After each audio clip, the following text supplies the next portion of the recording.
Am I my brother's keeper? Yes, I am. Am I my brother's keeper? Yes, I am. Am I my brother's keeper? Yes, I am. Nino Brown Boxing, I'm back in the building. Shout out to the LDBC. Don't forget to hit that like button and subscribe. So this is another follow-up video from that Jermell Charlo Austin Trout fight. And you know, I was listening to a few videos on YouTube. I've just been thinking back. Prior to this Austin Trout fight, I definitely looked into some of Jermell Charlo's previous fights. I watched Jarrett Hurd previous fights. And obviously the topic of discussion today is what will happen when Jarrett Hurd and Jermell Charlo face each other. Now, yes, I know anyone that creates a video, it's just a prediction, it's all speculation. We do not know until the fight happens. I get it, I support that 100%. I'm not one of these guys out here that's gonna act like I'm a guru and I can just predict boxing and what I say is gospel. I know that's not the case, but it's my opinion, and I base my opinion off of what I see.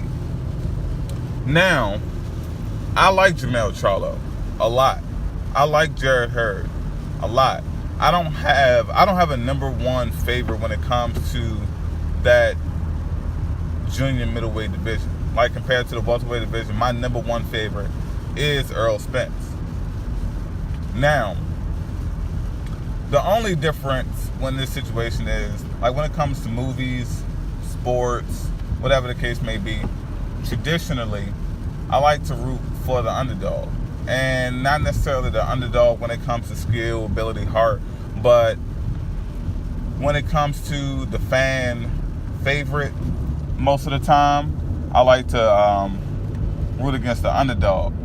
And by that I mean, there's plenty of people that are picking against Jarrett Hurd. They're saying Jarrett Hurd doesn't stand a chance.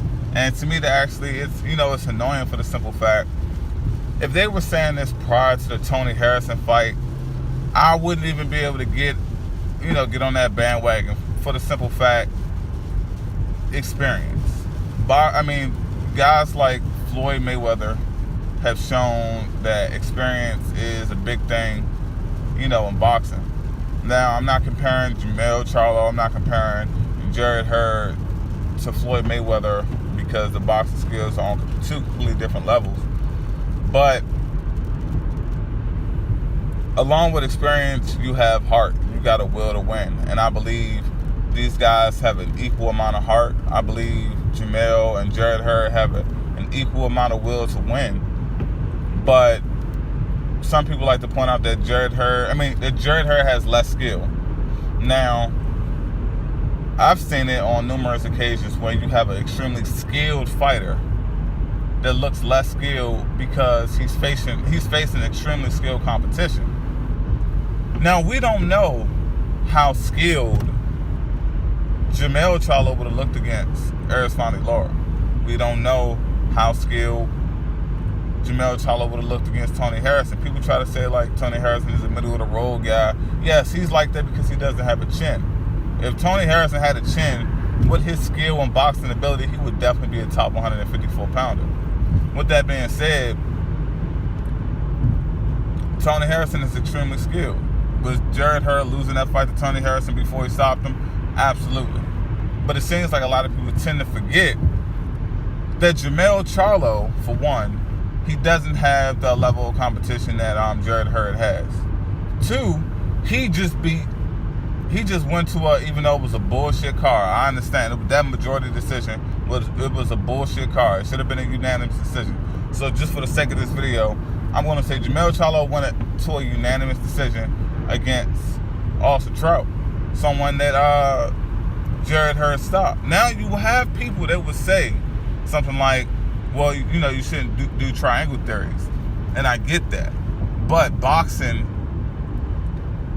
has told you that once you have an older fighter with a lot of miles and he's been stopped recently, that is a difference. That's not necessarily a triangle theory. That's been a proven fact in boxing. Over time, once you have a fighter that's been stopped before, they're not they're not the same fighter they once was prior to never being stopped. That's something a lot of people, I haven't heard anyone take into consideration when it comes to this whole Jermell Charlo Austin Trout fight. You know, we talk about how Charlo is such a knockout artist. Prior to him getting with Derrick James, Charlo, he definitely wasn't a knockout artist. You know, he was the better boxer of the Charlos. Jermell was known as the one with all of the stopping power. But if we look back at, you know, the competition that he's faced, you know, he didn't stop Austin Trout. He stopped an extremely young Erickson Lubin. Yes, that was his mandatory. I don't take anything away from it. But just going off of experience, shit, even Jermell Charlo said it himself, the boy wasn't ready. He was too young. He was inexperienced.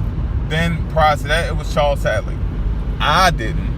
And I don't know many other people. I don't know many people that gave Charles Hadley a chance against Jermell Charlo. But then prior to that, we had John Jackson. You know, people like to point out that Jarrett Hurd was losing to Austin Trout early. He was losing to Lar early. But Jermell Charlo was losing to John Jackson before John Jackson got clipped and turned around and did some dumb shit in the ring that he should have never done, obviously. But prior to that, John Jackson was definitely beating Jermell Charlo in majority of the rounds. But I wouldn't put John Jackson on Austin Trout's skill level. I wouldn't put John Jackson on Aristotle Laura's skill level for damn sure. Honestly, to me, from what I've seen, I would say John Jackson and Tony Harrison, they're kind of comparable to skill level based off of what we've seen in their professional careers. We can speculate and go off of what we think, but that's just what I've seen. You know, I've seen John Jackson in there with a Willie Nelson. Some people may not hold Willie Nelson in high regards. I do. I like him a lot. But to me, when it comes to this fight with Jarrett Hurd and Jermell Charlo, I believe it's a 50-50 fight. I'm not gonna water down either one of the guys, but I like to put things into perspective. And anyone that says it's not a 50-50 fight, please take into consideration the whole John Jackson fight. This is No Brown Boxing. Shout out to the LDBC, and I'm gone.